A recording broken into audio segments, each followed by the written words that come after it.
کوئی جائے پناہ نہیں۔ اس روز تمہارے پروردگار ہی کے پاس تمہیں جا ٹھہرنا ہے۔ اس دن انسان کو جو عمل اس نے آگے بھیجے اور جو پیچھے چھوڑے ہوں گے سب بتا دیے جائیں گے،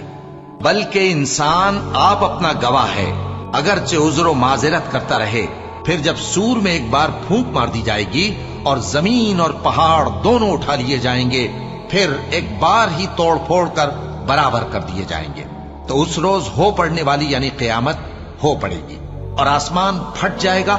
تو وہ اس دن کمزور ہوگا، اور فرشتے اس کے کناروں پر ہوں گے، اور تمہارے پروردگار کے عرش کو اس روز 8 فرشتے اپنے اوپر اٹھائے ہوں گے۔ اس روز تم لوگ سب پیش کیے جاؤ گے اس طرح کہ تمہاری کوئی پوشیدہ بات چھپی نہ رہے گی۔ اب جس کا اعمال نامہ اس کے داہنے ہاتھ میں دیا جائے گا وہ دوسروں سے کہے گا کہ لیجئے میرا نامہ اعمال پڑھیے، مجھے یقین تھا کہ مجھ کو میرا